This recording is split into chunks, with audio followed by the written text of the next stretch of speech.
Hello friends, welcome to investing in Telugu YouTube channel. ఈ ఛానల్లో మీకు investing in stocks in particular ఎలా చేయాలని నేను మీకు చెప్తా. ఈ వీడియో నాది ఫస్ట్ వీడియో అయి ఉంటుంది, కాబట్టి ఈ వీడియోలో ఏమైనా మీకు ఫాల్ట్స్ ఉంటే నాకు క్షమించండి. వారెన్ బఫెట్ మీకు తెలుసు, ఒక గొప్ప ఇన్వెస్టర్. అతను ఒక ఇంటర్వ్యూలో ఏం చెప్పినాడంటే, అతను 11 ఇయర్స్లో ఇన్వెస్టింగ్ స్టార్ట్ చేసినాడు, కానీ అతను ఇంకా రిగ్రెట్ చేస్తాడు. ఎందుకంటే 11 ఇయర్స్ కాబట్టి ఇంకా యంగ్ ఏజ్లో ఇన్వెస్టింగ్ చేస్తే బాగుంటుందని అతను చెప్పాడు. అంత పెద్ద investor, one of the richest person in the world అలా చెప్పినాడంటే ఇన్వెస్టింగ్లో ఎంతో బెనిఫిట్స్ ఉన్నవి అన్నమాట. మన ఇండియాలో ఫైనాన్షియల్ నాలెడ్జ్ చాలా తక్కువ ఉంటుంది. ఫైనాన్షియల్ నాలెడ్జ్ కన్నా అకాడమిక్ నాలెడ్జ్కి మనము ఇంపార్టెన్స్ ఎక్కువ ఇస్తాము.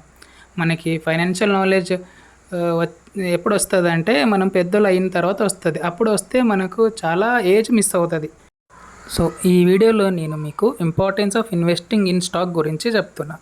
సో నేను కొన్ని పాయింట్స్ చేసిన, ఆ పాయింట్స్ ఏమేమి అవి ఉన్నావంటే మీకు నెక్స్ట్ చెప్తాను నేను.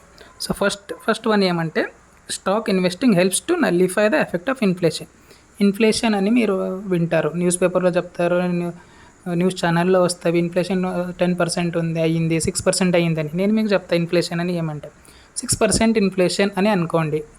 ఇప్పుడు ఒక ఐటెం మనకు ఈ ఇయర్ 100 రూపీస్కి దొరుకుతుందంటే అదే ఐటెం మనకు నెక్స్ట్ ఇయర్ 106 రూపీస్కి దొరుకుతుంది. దాన్ని ఇన్ఫ్లేషన్ అంటారు. ఇన్ఫ్లేషన్ గురించి నేను మీకు ఒక ఎగ్జాంపుల్ ద్వారా చెప్తా. ఇక్కడ చూడండి, నేను ఇక్కడ ఒకటి రాసిన, అక్కడ అమౌంట్ ఇన్ హ్యాండ్ అని ఉంది. ఇప్పుడు మన హ్యాండ్లో మాకు 1 lakh ఉంది. ఆఫ్టర్ 1 year 6% ఇన్ఫ్లేషన్ తీసుకుంటే ఆ అమౌంట్ మీ దగ్గర ఉంటే 94,000 అవుతుంది. 2 years తర్వాత 88,000, 360 అవుతుంది. 3 years తర్వాత 83,000 అవుతుంది. అలాగే కంటిన్యూ చేసుకోవచ్చు. సో ఇది ఎందుకు చెప్తున్నాను మీకు అంటే ఇప్పుడు తెలుస్తుంది. చూడండి, ఇప్పుడు మన దగ్గర ఉన్న డబ్బు మీరు ఎస్బీఐ అకౌంట్లో పెడతారంటే మీకు ఏదైనా బ్యాంక్లో మీకు ఎస్బీలో 3 to 4% ఇంట్రెస్ట్ దొరుకుతుంది. సో ఆఫ్టర్ 1 year అది మీకు ఇన్ఫ్లేషన్ కన్నా తక్కువ అవుతుంది. సో మీ అమౌంట్, మీ దగ్గర ఉన్న అమౌంట్ తక్కువ అవుతుంది అన్నమాట. మీరు అదే డబ్బు మీరుగా ఇప్పుడు ఎఫ్డీలో పెడితే 6 to 8% ఇంట్రెస్ట్ వస్తుంది. ఆల్మోస్ట్ ఈక్వల్ టు మీకు ఇన్ఫ్లేషన్ పర్సెంటేజ్ దొరుకుతుంది. సో ఆ అమౌంట్ యూజ్ చేసుకొని మీరు ఎక్కువగా ఏం చేయలేరు, ఎందుకంటే 1 lakh అమౌంట్ 1 lakh ఉంటుంది. సో అదే అమౌంట్ మీరు ఇప్పుడు ఇంటెలిజెంట్గా ఇన్వెస్ట్ చేస్తే మీకు 12 to 15% మీకు రిటర్న్ దొరుకుతుంది. 12 to 15% రిటర్న్ అంటే చాలా ఎక్కువ అమౌంట్. సో ఈ రిటర్న్ వచ్చిన అమౌంట్తో మీరు మీ డ్రీమ్స్, గోల్స్ని అచీవ్ చేయవచ్చు. మీకు ఇంకొక ఎగ్జాంపుల్ చెప్తా. ఇప్పుడు చూడండి, మీ దగ్గర ఇప్పుడు డబ్బులు ఉన్నవి. ఆ ఎంత డబ్బులు ఉన్నావంటే ఆ డబ్బుతో మీరు ఒక యాక్టివా కొనుక్కోవచ్చు. సో యాక్టివా కొనుక్కోకుండా ఆ డబ్బు మీ దగ్గర ఉంచుకోండి. మీ దగ్గర ఆ డబ్బు అలాగే ఒక 10 yearsకి మీ దగ్గర ఉంచుకుంటే 10 years తర్వాత ఆ డబ్బు వాల్యూ ఎంత అవుతుందంటే ఆ డబ్బుతో మీరు గేర్ సైకిల్ అంతే కొనుక్కోవచ్చు. మీరు అదే డబ్బు 10 yearsకి మీరు ఎఫ్డీలో పెడితే మీ దగ్గర ఎంత డబ్బులు అవుతుందంటే ఆ డబ్బుతో మీరు ఒక రాయల్ ఎన్ఫీల్డ్ తీసుకోవచ్చు.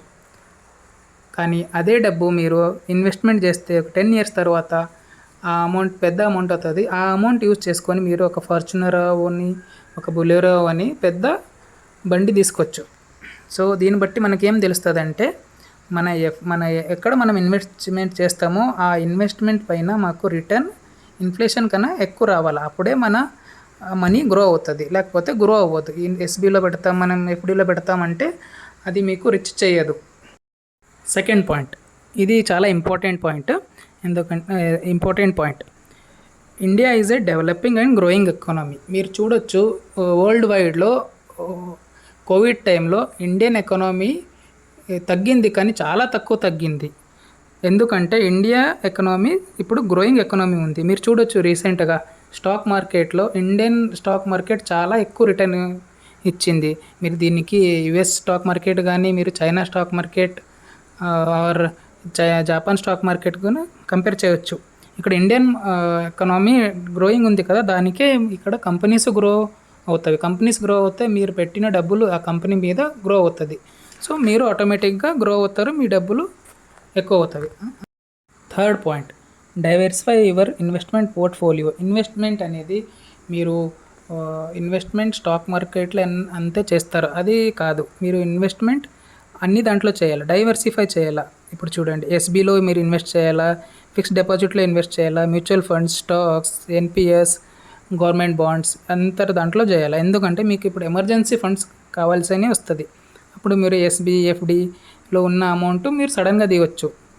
మీరు mutual funds, stock market, government బాండ్స్లో ఉన్న డబ్బు మీరు అది ఆ డబ్బు యూజ్ చేసుకొని మీరు ఫ్యూచర్ గోల్స్ అదంతా అచీవ్ చేయవచ్చు. ఇలాగే మీరు స్టాక్ మార్కెట్లో ఇన్వెస్ట్ చేసి మీ పోర్ట్ఫోలియో డైవర్స్ చేసుకోవచ్చు. ఫోర్త్ పాయింట్ ఏమంటే stocks are very easy to invest. దీనికి ముందు మీరు చూడొచ్చు, స్టాక్ మార్కెట్లో ఇన్వెస్ట్ చేయాలంటే చాలా పెద్ద నాలెడ్జ్ కావాలా, అది అలా చేయాలా, ఇలా చేయాలా, వానికి మీట్ అవ్వాలా, వీనికి మీట్ అవ్వాలని అనేవాళ్ళు. అప్పుడు స్టాక్ బ్రోకర్కి ఎంతో పర్సంటేజ్ మనము స్టాక్స్ ఇవ్వాలి, ఫిజికల్గా స్టాక్స్ పెట్టాలా ఇంట్లో ఆ స్టాక్స్ షేర్ సర్టిఫికేట్ అని ఉండేది. ఆ షేర్ సర్టిఫికేట్ ఏమైనా లాస్ట్ అవుతే మళ్ళీ దానికి తీసుకున్నారంటే చాలా పెద్ద ప్రొసీజర్. ఇప్పుడు అదంతా పెద్ద ప్రొసీజర్ ఏం లేదు. ఇప్పుడు మీకు కొన్ని యాప్లు ఉన్నాయి, Zerodha, share Khan, Angel one, grow, ఇలా అన్ని యాప్ ఉన్నవి. ఆ యాప్లు అంతా మీరు యూజ్ చేసుకొని మీ ఫింగర్ టిప్స్లో మీరు స్టాక్స్ బై చేసుకోవచ్చు, సెల్ చేసుకోవచ్చు, ట్రేడ్ చేయవచ్చు. సో ఫ్రెండ్స్, నేను చెప్పిన benefits of investing in share market కనుక మీకు అర్థమవుతాయి. మీరే ఆలోచించండి, మీ డబ్బులు, మీ హార్డ్ ఎర్న్డ్ మనీ మీరు ఎక్కడ ఇన్వెస్ట్ చేయాలా, ఎక్కడ ఇన్వెస్ట్ చేస్తే మీకు ఎక్కువ రిటర్న్ వస్తుంది, ఆ ఎక్కువ రిటర్న్ చేసుకొని మీరు ఎలా డ్రీమ్స్ అచీవ్ చేయాలా. మీరు ఎస్బీలో పెడితే ఎంత రిటర్న్ వస్తుంది, ఫిక్స్డ్ డిపాజిట్లో పెడితే ఎంత రిటర్న్ వస్తుంది, ఇంట్లో పెడితే మీకు ఎంత డబ్బులు ఇన్ ఫ్యూచర్ అవుతుంది, మీరు ఆలోచించండి. మీకు ఈ వీడియో కనుక ఇష్టమవుతే లైక్, షేర్, సబ్స్క్రైబ్ మరియు కమెంట్ చేయండి.